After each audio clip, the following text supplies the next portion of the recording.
Hey buddy, watch this. Hello, Regis Kilbin is the name, and Hearthstone is the game, and this is part 13 of my Knights of the Frozen Throne card review. Believe it or not, a ton of new cards have been revealed over the weekend, including 2 Death Knight hero cards that I'm really excited to talk about. So there's a lot to get through in this review. Of course, as always, I'll be doing detailed reviews of each of the cards in this review up first, and then I'll be moving into some quick 5-star reviews near the end of the video. If you're just interested in seeing the cards and getting my overall take, you can go to the link in the description below to take you to those quick 5-star reviews and run through them really quickly. Otherwise, you can hang out right now and I'll jump into my detailed reviews. Up first is the new Paladin Death Knight hero card. This is Uther of the Ebon Blade, a new 9-mana hero card. 5 armor, as always, and the battle cry reads, equip a 5/3 life steal weapon. So a little bit to talk about there, but the real important part of this card is the hero power. So let's go ahead and move over to the 4 Horsemen, a new 2-mana active hero power that allows you to summon a 2/2 Horseman. And then, if you have all 4 of the Horsemen, so it's kind of like Shaman's Totem hero power, where you summon one, and then once that's there, you summon the new one, etc.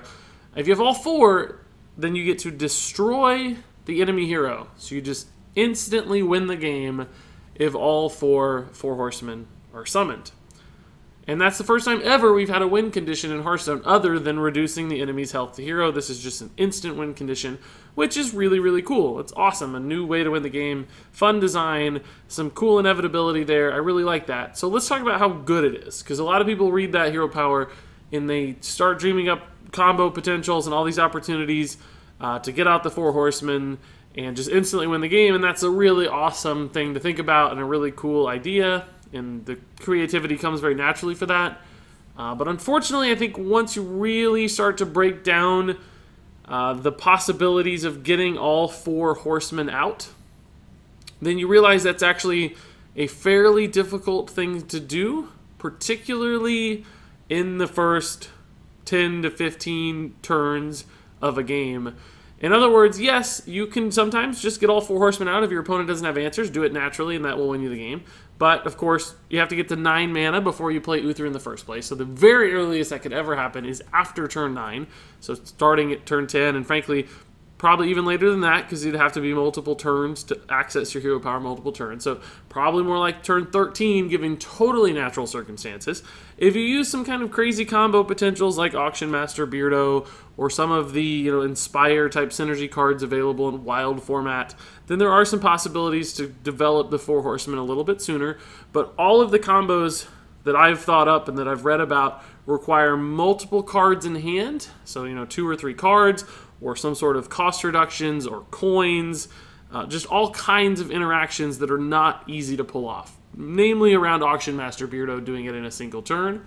So you have to draw the right cards, you have to develop a hand state that is suitable to that combo, all of which are very slow, all of which are very difficult, and none of those combo pieces really work well in a deck outside of achieving exactly that combo. So even if it is inevitable, and even if it's guaranteed in the kind of combo you can pull off, still the kind of thing impossible before turn 10, and even then pretty difficult, and it probably takes you a while to get all the pieces together to pull it off. And frankly, although it is an ultimate win condition, there have been win conditions like that before, that if you play long enough into a game, you're probably going to just win anyway, particularly in a control style environment where if you've lasted to turn 15 or 20, unless you're going just head to head against another super control deck, you're in a really advantageous position anyway. So the meta is the kind of thing that can keep that sort of combo in check. And frankly, even Paladin has had that before with Anything Can Happen with all the summoning Murlocs. Like, that was another inevitable win condition that was much less difficult to pull off, by the way. And even that didn't totally dominate the meta. It was a good, strong deck. But I think this one's even more difficult. So, in other words, really crazy potential there. Awesome win condition, but I don't think you should dream that big for Uther of the Ebon Blade. In other words, that's not what makes this card good. But I actually do think this is a good card. But not, again, for that reason. I think just summoning a 2/2 Horseman as a hero power, pretty good hero power. And also the friction that creates, where your opponent is constantly worried about that win condition, even if you can achieve it or not. They have to make plays. that might be inefficient. They have to use removal that they might not otherwise want to move. And just a 2/2 for 2 mana is not bad when you can do it on command. That's a nice little hero power. So I think there's a lot of advantages in the 4 Horsemen hero power outside of the instant win, just because it's good and creates some problems and doubts and fears for your opponent. So I like that a lot just in and of itself. Not to mention that with Uther of the Ebon Blade, this lifesteal weapon you get, moving back to the battle cry of the card, is pretty good too. I think a 5/3 lifesteal weapon would probably be a 7 mana or more card. If you look at something like Gladiator's Longbow, for instance, that's a 5/2 that also restores health essentially because you become immune while attacking. That's a 7 mana card for Hunter. If you look at like True Silver Champion even, that's a 4 mana card and it's just a 4/2 and its lifesteal, you know, lifesteal is much worse than Uther of the Ebon Blade's actual lifesteal because it only restores 2 health. It's not lifesteal at all. So this restores 5 health per attack, guaranteed. So that's a really, really good weapon that would probably be worth 7 mana and is actually probably playable because, you know, you don't usually want to spend that much mana developing a weapon unless you know you can do so safely, like with Gorehowl, for instance. That's a good example. You know you can do it safely because you're a warrior and you've built up tons of armor. So this is the kind of thing that allows you to make some removal without sacrificing a ton of health. Plus you gain the 5 armor itself from Uther of the Ebon Blade. So it's usually a 10 health gain in a single turn, plus you develop a fairly strong weapon. Now I'm not saying that weapon would be run in Constructed, but if you go into a matchup that's gone that long and you're, you know, somewhat safe on turn 9 as a Paladin, that's a playable kind of card in the right environment and the right matchup, and especially when you get a cool hero power like this. So what I'm saying is I think Uther of the Ebon Blade is actually a fairly strong Death Knight hero card. Just not because you're going to win the game instantly, just because there's a lot of different pieces here that work out really nicely. So I like this card, if not for the reason that a lot of people like this card. I don't think it's perfect. I don't think it's going to be run in every iteration of Paladin ever, but it's a playable card that does some really interesting things. Introduces a new mechanic into Hearthstone and has all the pieces necessary to do work in Constructed format.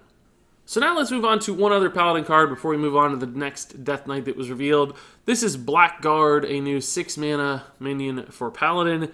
It's a 3/9, and it has, again, a really cool effect.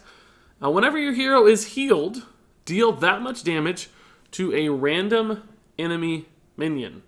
So first things first, the stats here, 3/9 is a really weird stat allocation, particularly for a 6 mana card. That's a pretty low attack value by the time you get to turn 6. Most things are going to have more health at that point. So that's a bit of a downside here just because this card won't have a ton of trading power on the board in a late game control matchup. It can still clean up totems and flame tongues and all that stuff. It's important. 3 attack is much, much better than 2. But still fairly weak for a 6-drop. But the total stats here are 12 total, which, you know, if you divvy it up, is about equivalent to a 6/6. So from a total stat standpoint, this is totally fine. I said total a lot in that sentence, I feel like. Anyway, the good thing about Blackguard, though, is that it has the ability to make up for that low attack value using its effect. Because with all the lifesteal cards being introduced, many of which Paladin will have access to and could utilize pretty successfully, Blackguard will suddenly start hitting stuff for 4, hitting stuff for 3.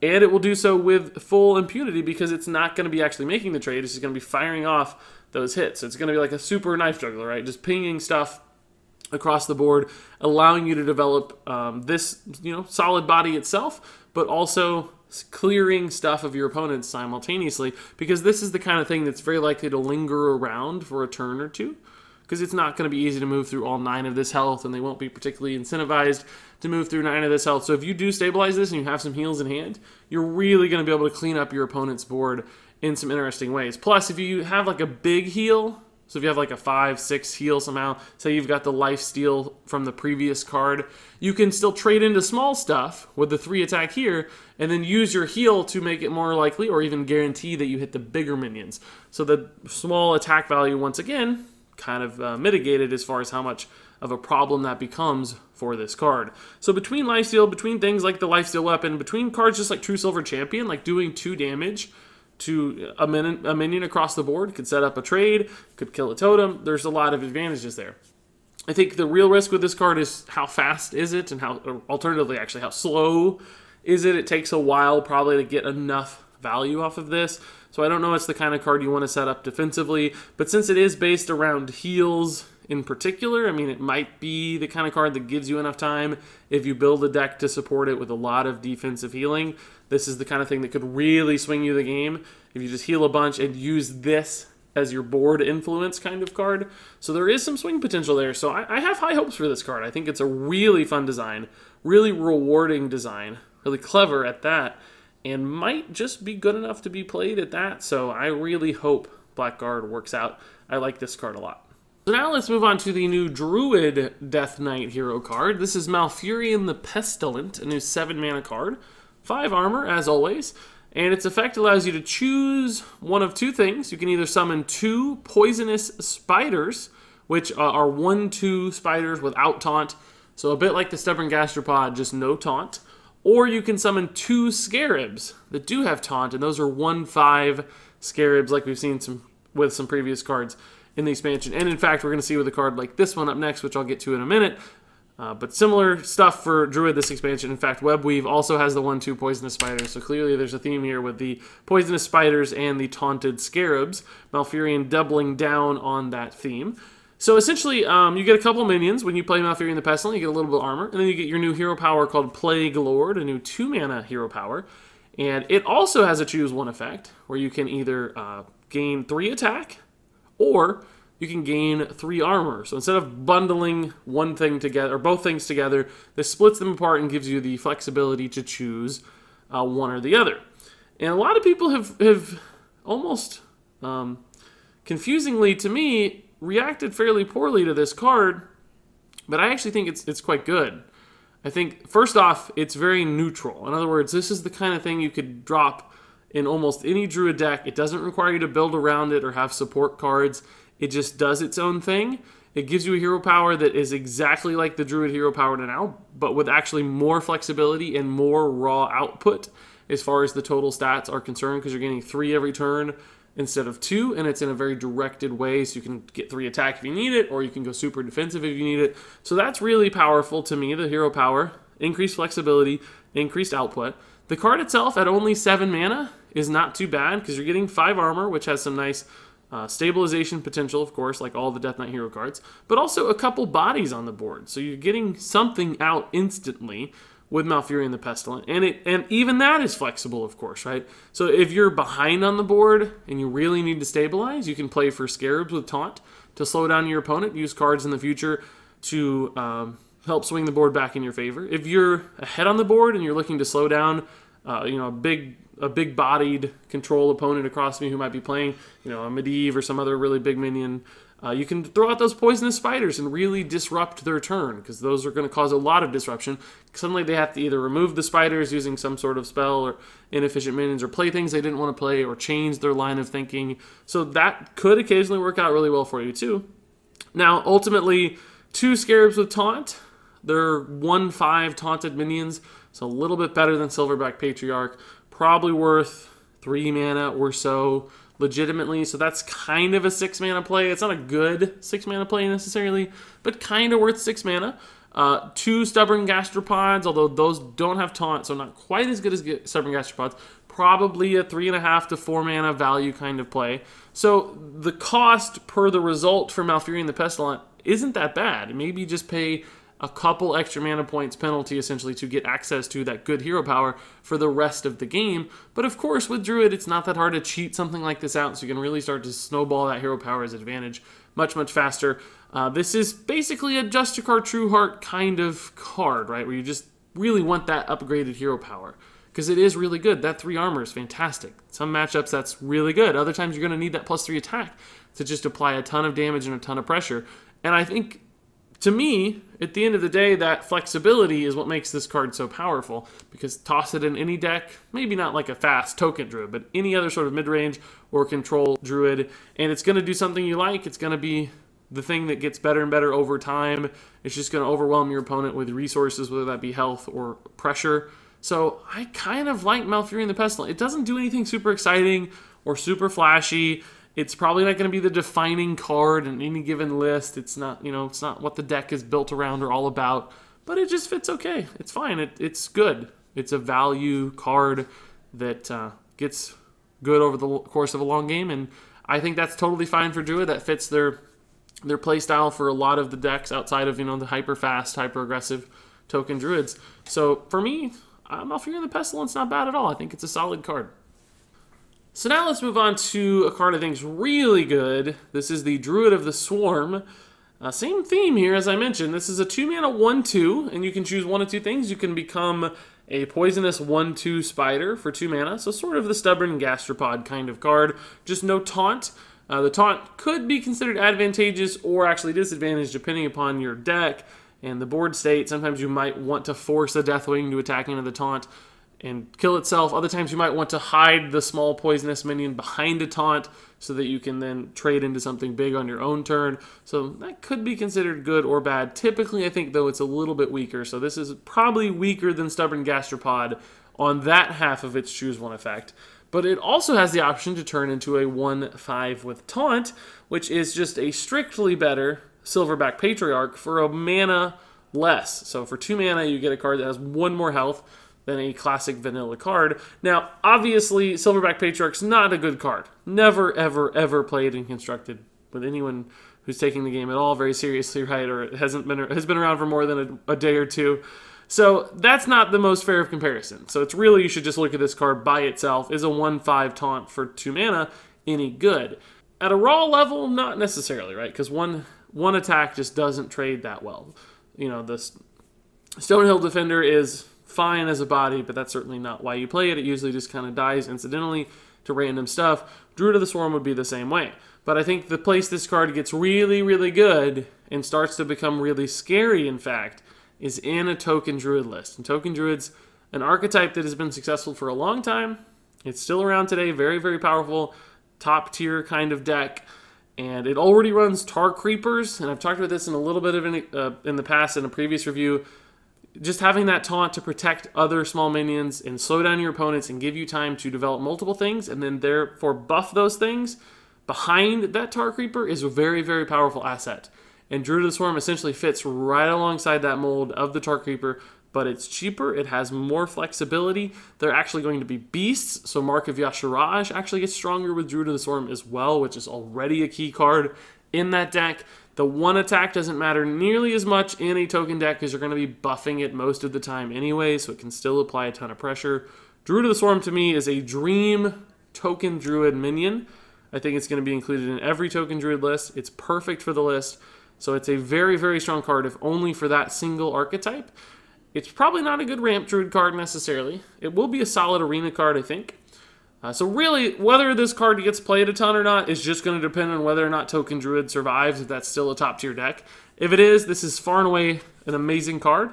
If that deck doesn't make the cut, Druid of the Swarm won't see a ton of play now. Doesn't make it a bad card necessarily. As soon as Token Druid becomes viable, Druid of the Swarm will be right there, perfect to meet the needs of the deck, and I think it will still be a strong card. Just whenever that deck is essentially strong, this card will be strong too.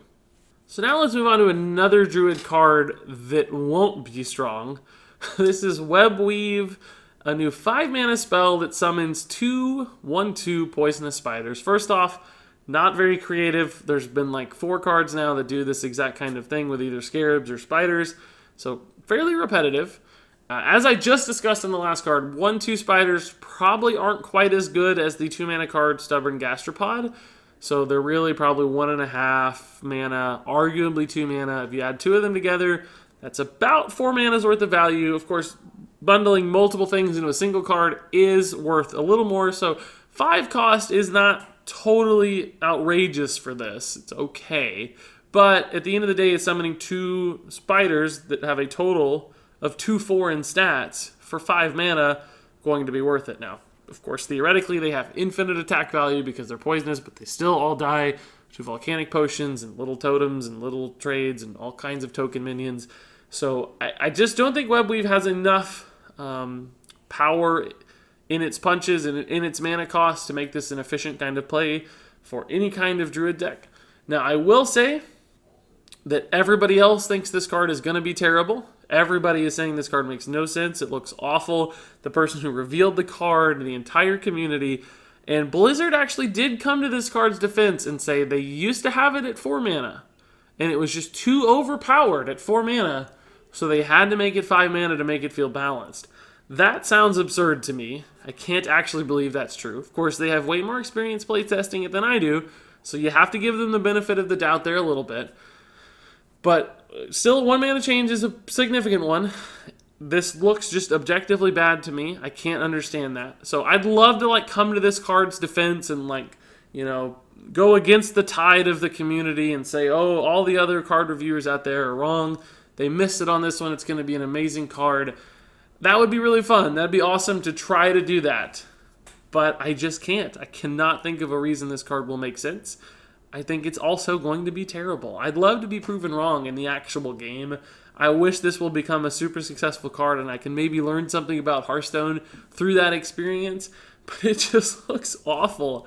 It looks really bad. It just doesn't do anything for 5 mana. Not enough stats, not enough influence, not enough immediate board impact. Basically, to me, this just looks like a complete failure of a card. I know I'm not unique in saying that. It's a pretty boring opinion these days, but that's where I stand on Webweave as well. So up next is a new Warrior Legendary minion. This is Rotface, a new 8 mana card. It's a 4/6, and similar to some other cards we've seen for Warrior in this expansion, and of course in the past with things like Grim Patron, the effect here reads, whenever this minion survives damage, you summon a random legendary minion. So instead of summoning like a 2/2 or another Grim Patron, this time around you get random legendary minions. And that's cool. Like, that's really neat, right? That fits the theme of Warrior really nicely. All these enraged minions doing damage to your own stuff, giving you benefits. So I like the thematic fit for Rotface. I like the fantasy of it, you know, because if you're carving off chunks of him, he's clearly stitched together from multiple other things. So a new minion comes when you do damage to him. All of that's really nice. But I don't think this card's going to be any good. There's a couple problems here. First off, it's an 8 mana card, so it's fairly slow, right? It costs a lot of mana to play, but not only that, the impact it has is really, really slow. In other words, it takes multiple things to actually get the value out of this.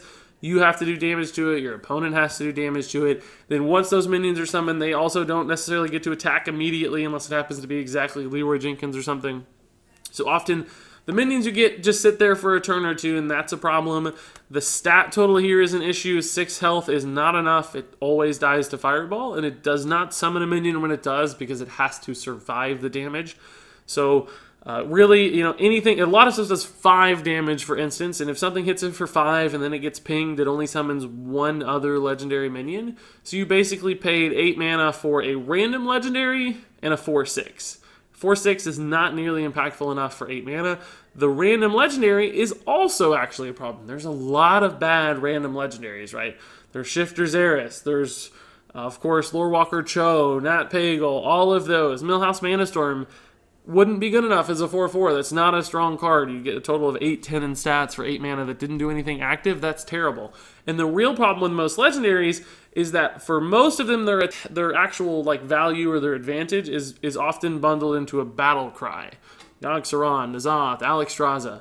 So the reason you like those cards and the reason they're so strong is because they do something immediately via battle cry or some other effect or some sort of explicit synergy, which are often really difficult to utilize with Rotface, who's just summoning them as stats, as a body.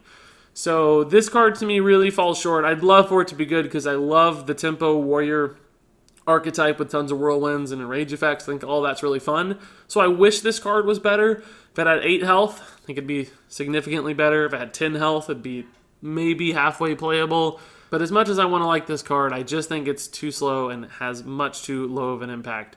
So unfortunately, Rotface just isn't going to be a strong card. So the next card we have here is another warrior one. This is a 2-mana spell called Forge of Souls, similar to a lot of other new card draw cards we've seen in Knights of the Frozen Throne that allow you to draw specific things from your decks, like we saw with Ice Fishing and Murlocs for Shaman. This time it is Weapons for Warrior. And of course, weapons are very, very strong in Warrior. Fiery War Axe is one of the best cards in the game. Things like Arcanite Reaper are very successful for Pirate Warrior. Even Gorehowl is a card we've seen run historically a lot in Control Shaman. So drawing weapons is good. And there's always been those games where you're like, man, I really wish I could just get a weapon right now. So a card like this that helps you filter through your deck more quickly and helps you find the kinds of cards that are going to win you the game is an awesome card. Card draw is great. Directed card draw tutors like this are fantastic. So Forge of Souls makes a lot of sense. The one kind of iffy question here with weapons in particular, unlike most other cards, is that you can't really utilize two weapons in the same turn. So, you know, you draw two Fiery War Axes, you play one Fiery War Axe, you attack, you still have a charge of that Fiery War Axe sitting there. So you're not going to want to play that next Fiery War Axe probably until the 2 turns later when you actually get to use a fresh charge that's useful again. So only one of the cards that you actually draw from Forge of Souls is going to be impactful right now. The other, you're kind of banking its value for a couple turns, and you might have a chance to draw that weapon anyway. So that's a little bit iffy for me as a question, but still, I honestly think just being able to draw a weapon on command is a strong enough play that banking that value, kind of wasting half of the card draw efficiency of this thing, is still worth it. Because if you look at other card draw cards accessible to Warrior, things like Slam and things like Commanding Shout, those already cost 2 mana, and often they're cycled anyway just for a single card. I guess Battle Rage is another example. In many decks in the past, particularly Tempo Warrior kinds of lists, those have just been used to cycle a single card. Forge of Souls is doing that for the card you need, and it's just keeping you that extra resource in hand, not to mention thinning your deck a little bit so you find other things too. Each other draw has less of a likelihood of being a weapon. Not to mention that if you specifically need Gorehowl and you have a Gorehowl in your deck, even if you just get the one Gorehowl, you can get that 7 damage instant charge from Gorehowl sometimes, maybe just to win the game. So there's specific instances where it makes a lot of sense, and otherwise I still think it's probably worth it. Now, I should note that since this card was released, and between when this card was revealed and now, Trump actually sort of teased or joked or maybe leaked that perhaps the Warrior Death Knight hero power would enable you to dual wield weapons. I cannot confirm whether that's real or not. I'm not judging this card on that merit. If you could somehow dual wield weapons and attack with 2 of them in a single turn, obviously that's another application for getting 2 weapons simultaneously, which makes a lot of sense and would make this card a little bit better. That said, I still think it's a fine card as is. I think it makes sense for me. The kind of stockpiling your hand with weapons issue is notable. It's a concern I have. It's something that makes sense, but I don't think it's a problem, and I still think there are lists and warrior archetypes that would want to run a card like Forge of Souls. So I like this one despite that potential problem. And then up next is a new Warlock card, and this one is called the Tiny-Headed Demon. No, wait. It's the Giant Thighs Demon. No. It's just the Despicable Dreadlord. But seriously, the proportions in this artwork are hilariously awesome. Tiniest head, biggest wings, biggest feet, biggest thighs. Anyway, this is a 5-mana demon. It's got 4/5 in stats, and a neat little effect here at the end of your turn, deal 1 damage to all enemy minions. So we've seen demons before, of course, with the ability to deal damage to the board, but it's almost always been to all things on the board, your own minions, both heroes. This one is much more targeted in its whirlwind effect, and I think that makes it significantly better because you're not risking your own stuff to play the Despicable Dreadlord, but there still are a lot of instances where dealing a whirlwind effect to your enemy's board can make a big impact. So whether you're just clearing a board full of 1/1s or you're just trading throughout the course of a turn and leaving everything at 1 health, and then finishing with a Despicable Dreadlord to clean off the board without hurting your own stuff, that's a solid play. The stats for this minion, clearly not quite vanilla for a 5-drop, right? They're a little understated, but given the strength of this effect as a AoE type card, makes sense here too. It's fine to pay a small penalty for such a strong effect, and it's not even that big of a penalty because a 4/5 is an okay minion. So there's a lot of stuff that works here. This looks at a surface level like a really good card. It's just solid stats, reasonable cost, good effect, demon synergies, all those things work really nicely together. There's no downside with this card like there are with a lot of demons, so I don't know if the fantasy or the design matches up necessarily with the Warlock kit, but that's a good thing because too many downsides on all these Warlock cards leaves Warlock in a rough spot most of the time. So I like that there's no downsides on this one. It's just a fine card. Now, that said, I don't know necessarily that it's good enough to be played. It seems like the kind of thing that could fit in a Reno-style Warlock, or I guess Kazakus-style Warlock nowadays in Standard. Maybe just a one-of. Maybe there's a mid-range Warlock that includes this. I don't necessarily see a perfect fit for it in any given Warlock archetype, but certainly a viable card that could be included. So I think this is a nice little addition to the Warlock collection. So up next is a priest spell called Shadow Essence, and it allows you to summon a 5/5 copy of a random minion in your deck. So basically this is a Barnes style effect, but attached to a spell, and instead of the 1/1 copy, you actually get a 5/5 copy, which is a really cool distinction for a number of reasons. So basically with Barnes, right, you typically want to get cards that have some sort of awesome effect, like a Death Rattle or a Ysera card draw effect like that, off of your Barnes, so that even though it's a 1/1, it doesn't matter because it's the text of the card that's very significant. The real upside here, though, with Shadow Essence is, though, cards that have really strong effects but traditionally had low stats, for instance, things like Northshire Cleric and Priest, with Shadow Essence, even if you hit those, that's a really good play. A 5/5 Shadow Essence is still really, or excuse me, a 5/5 Northshire Cleric is still really strong, because suddenly that becomes the kind of thing that's difficult for your opponent to remove. And it's still fine if you hit the strong Death Rattle minions, or if you hit the Ysera. A 5/5 Ysera, even though you're sacrificing the stats, it's still something that your opponent has to deal with. You still get the effect. So it's sort of a middle-of-the-road Barnes. Maybe doesn't have quite the high roll potential of Barnes with the Yashiraj and everything. Because, you know, you're still getting a Yashiraj off Shadow Essence potentially, right? But you're spending 6 mana to do it instead of 4. So there's a a bit of a gap there that makes it a less strong play a little bit later in the game kind of thing. So I don't know that this is necessarily better than Barnes or a replacement for Barnes. Has some different interactions. Basically, any card with any kind of effect in your deck is good off of Shadow Essence because of those 5/5 stats. So I don't really know that this is a card that's gonna be played outside of some sort of meme deck or some sort of specific, deck designed exactly to utilize it with Yashiraj or those kind of shenanigans, right? I don't think this just becomes a part of every Priest deck's list, and it's not one of those everyday kind of Priest cards, but it's fine. It does some neat things. It has some interesting interactions, and a creative player could find ways to make this card solid. So up next is a new Mage card. This is Breath of Sindragosa, a 1-mana spell that deals 2 damage to a random enemy minion and also freezes that minion. So a couple of comparisons for this card come to mind. I guess you could say Arcane Blast was a 1-mana targeted 2 damage spell, which is really good, but being targeted is much better than being random. So if you think about a random example like this, Flame Cannon from Goblins vs. Gnomes was another card like this, but it dealt 4 damage to a random enemy minion, so I guess Breath of Sindragosa falls somewhere in between there. The problem for me is that 2 damage just often isn't enough. A lot of the things you care about killing have 3, 4, 5 health. For instance, Flame Cannon was really good against Frothing Berserker, Imp Gang Boss, or Flame Waker in that era because it could kill a lot of those things. Breath of Sindragosa will not do the job against minions like those. It just isn't going to make the difference and kill it. It is okay against 3 health stuff probably because Mage does have the hero power, so you can probably ping those things down. So not enough perhaps raw damage in Breath of Sindragosa, but I do like the flexibility of this card. Flame Cannon was useless against an 8/8, or didn't do enough against an 8/8. The 8/8 still got to attack you in the face.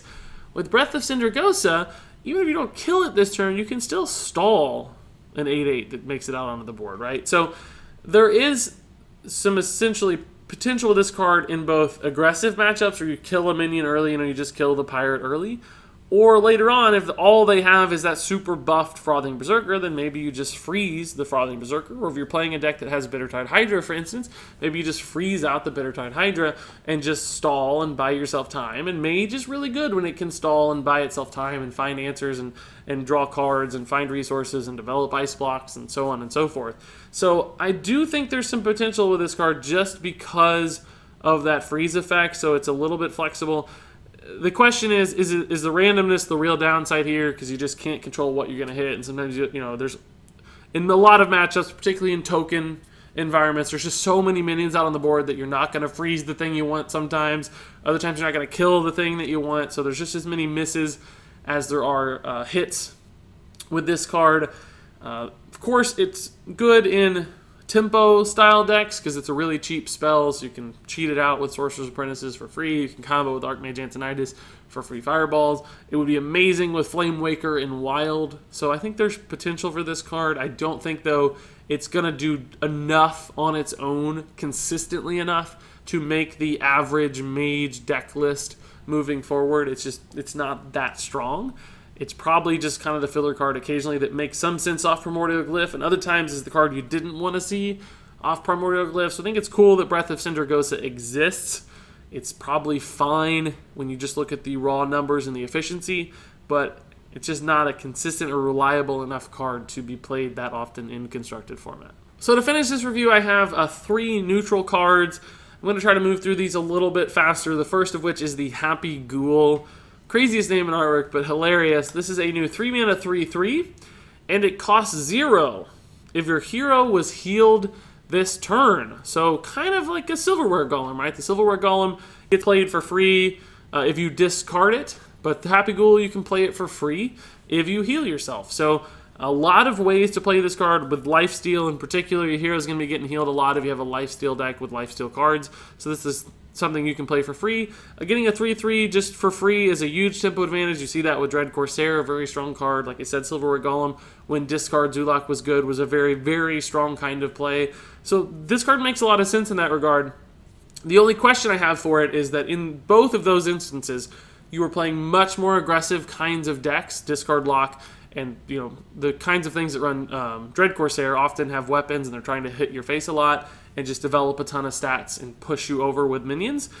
Happy Ghoul seems like it fits better in a defensive deck that has a lot more healing and has the mindset to play into a late game scenario. And typically just a 3/3 that doesn't have taunt or some sort of defensive application that also takes a card out of your hand, thereby sacrificing a little bit of card advantage, can be a problem in a deck that is designed for control and designed to maximize the value of every draw on every card. So it does seem just a little bit at odds with its own game plan, if that makes sense.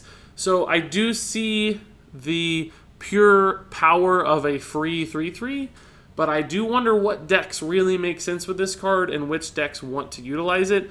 I think it's possible that there are some out there that do fit Happy Ghoul in there and do accomplish that, particularly with Priest that has an on-demand heal. But I am a tad worried, despite how strong this card looks on a surface level, that it will actually see a lot of play. So up next is the Saronite Chaingang. This is a new 4-mana neutral taunt minion. It's a 2/3, and it has a Battlecry summon a copy of this minion. So essentially this is Feral Spirit for Shaman. For 3 mana with Feral Spirit, you get 2/3 taunts, but you also have a significant overload cost to pay that makes Feral Spirit essentially cost you 5 mana over the course of 2 turns. Saronite Chaingang, by comparison, only costs you 4 mana ever, so you can't cheat it out like you can with Feral Spirit a turn or 2 early. But with Saronite Chaingang, you're still getting that raw value. So this looks okay compared to a playable card like Feral Spirit from an efficiency standpoint. It's fine. I don't know, again, this is always the kind of argument I go back to. I feel like a bit like a record on repeat here. I don't know that it's particularly compelling to say this all the time, but I don't know what deck runs this. In a taunt deck, it could be fine. Any sort of anti-aggro tech kind of card like this could be fine. It clearly gets much, much better in hand buff style decks because, much like Doppelgangster, for instance, if you're buffing this up a ton in your hand and then it's summoning a copy of itself, you're basically doubling the value of all of those hand buff cards. And of course, it does have taunt too, so you're forcing your opponent to interact through those hand buffs, which has been a problem for hand buff paladins. Sometimes you just get a ton of stats on board, but they're too late to matter. This one would force them to matter. So I like it in hand buff decks. Outside of that, I don't know necessarily that it makes a lot of sense compared to other 4-mana cards that are available. Maybe sometimes you'd just rather have this Engine Shieldmaster, right? So Saronite Chaingang looks fine. All the pieces are there. Has some potential specifically in hand buff decks. Otherwise, I don't often think it's going to be good enough, but a fine card and a solid arena card, by the way, as well. So nothing wrong with Saronite Chaingang. Solid inclusion for a neutral rare card.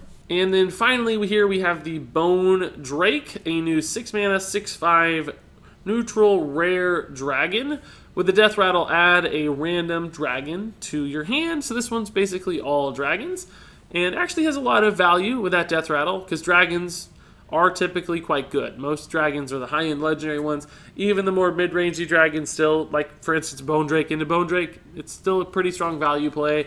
Fairy Dragon's probably your worst result most of the time, and that's still an okay 2-drop. So you're getting value back for your Bone Drake most of the time with Death Rattles. And often a lot of those dragons do have strong battle cries themselves, so putting them in your hand is important because they can do cool things, Alexstrasza, etc. But the problem for me with Bone Drake is that compared to other successful Death Rattles we've seen in the past around this mana cost, Bone Drake is all value and he's no board. In other words, he just doesn't make an influence on the game fast enough, I'm afraid.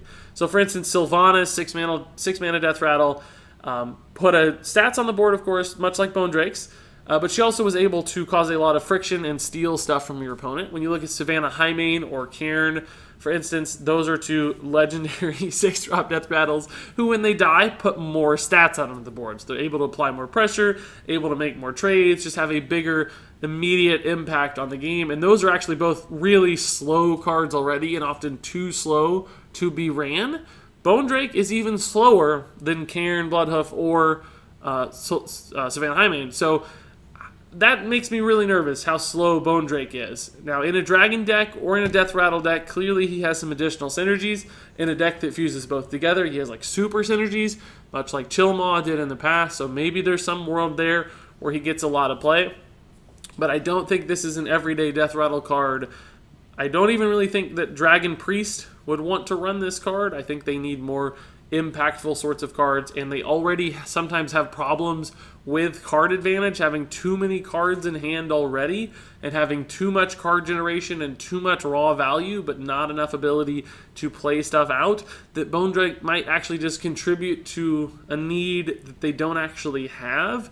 So I'm not even sure a Dragon Priest would necessarily want to run Bone Drake. Sure, if they know for a fact they're in a value matchup and they could get this off Netherspite Historian, that'd be a fine card to pick, but I still don't think it gets run in your list specifically. So an okay card, solid arena pick, but not good enough for me in Constructed. I think this falls a little bit too short and looks a little bit too slow when it comes to board impact, because it really is just a 5 health minion at the end of the day and doesn't do enough on the board immediately. Okay guys, so I'm losing my voice. I think I'm losing my mind a little bit, but that wraps it up for the detailed portion of part 13 of my Knights of the Frozen Throne card review. So now what I'd like to do, as promised, is move through each of these cards pretty quickly and rate each of them from 1 to 5 stars, so you can get a good feel for my overall take on how good I think these are going to be. So let's go ahead and jump into those quick reviews. I think Uther of the Ebon Blade is a 4-star card. I think Blackguard is a 3-star card. I think Malfurion the Pestilent is a 4-star card. I think Druid of the Swarm is a 4-star card. I think Webweave is a 1-star card. I think Rotface is a 2-star card. I think Forge of Souls is a 3-star card. I think Despicable Dreadlord is a 4-star card. I think Shadow Essence is a 2-star card. I think Breath of Sindragosa is a 2-star card. I think Happy Ghoul is a 3-star card. I think Saronite Chaingang is a 3-star card. And I think Bone Drake is a 2-star card. And there you go, that wraps it up for part 13 of my Knights of the Frozen Throne card review. I think there's only going to be a couple parts left because we've seen a vast majority of the cards so far. The expansion's starting to come together. So I'm curious, what do you guys think about the cards I reviewed this time around? What about those new Death Knights? How good are they? How wrong am I going to be? Share all of those thoughts in the comments below. But until then, thank you so much for watching, and until next time, game on.